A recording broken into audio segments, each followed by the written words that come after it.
My name is Kenley, and this is going to be an extension to the cricket tutorial, and it's going to be on jackhammers. Now, I'd like to say that my jackhammers are going to be as good on carpet, but I usually average around 10 through 15. And I'm going to show you as much as I can on carpet, because I usually average around 5. So, here they are.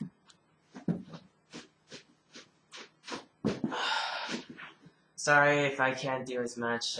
I wish I had better flooring, but anyway, the basics about jackhammer is the same. Is that the concepts of the crickets apply the same as well on the jackhammers. So just practice the pump as well as you did like the cricket, except you're just gonna be doing this with your stabbed arm only. So you're pretty much just gonna be practicing it like this. This is just a drill, and then you're just gonna practice pumping in it like this. And you just need to you don't really need to be able to do like 5 or 10 of like doing it like that. All you just need to do is like get the general idea of like the pumping as well in it. So with that said, everything that happens in the cricket applies in here, except you don't use your your assisting arm. And I like to restate what I said in the cricket tutorial in here. If you do your crickets relying too much on your left or your assisting arm, which is my left arm in my case, relearn your crickets. I can't stress this enough. You're going to be wasting your time if you just rely too much on your assisting arm in the crickets. Relearn your crickets if you do that. I can't stress this enough. And just do it. And that's pretty much it. That's all that I would say if you don't, if you do your crickets like that, just relearn them. Because it's just only for you, you're only going to be slightly using that left arm in crickets just for a little bit of pumping.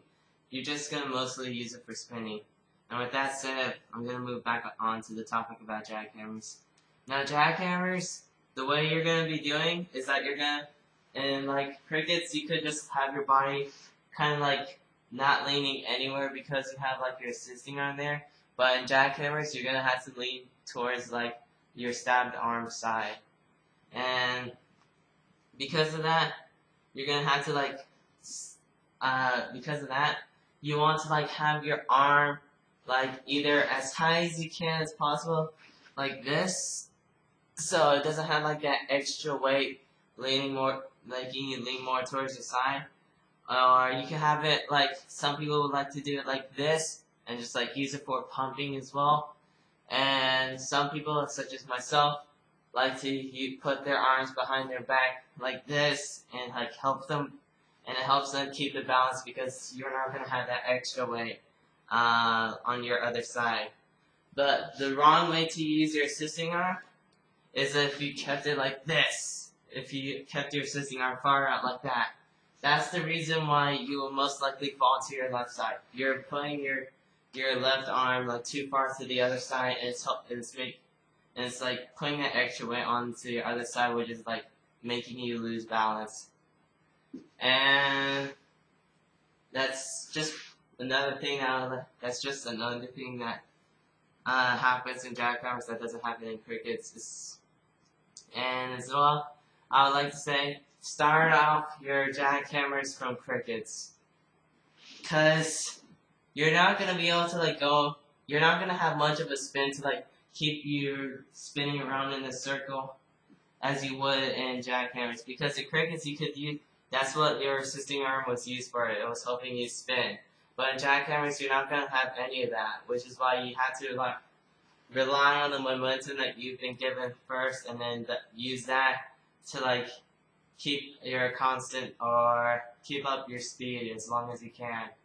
So with that said, I would suggest you to do like, I don't know, in my case I just start off doing one cricket and then go into jackhammers. And when I do that, it gives me the time to like tense up my legs, because if I go right into jackhammers, I really don't have like that time to like tense up my legs so they don't start flopping around and they don't start swaying to the other sides. I just prefer you to like do crickets first before you go straight into jackhammers, and that way you'll have this momentum to like go for a spin, and you'll have like the time to like tense up your legs. And with that said, I'm going to show you again my jackhammers. Sorry if I don't do as many as I usually do. As I said before, I usually average around 10.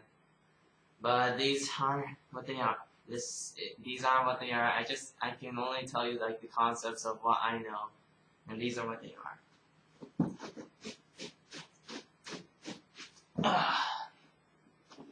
And if you have any questions, message me or send me a video response, and I'll see what I can do.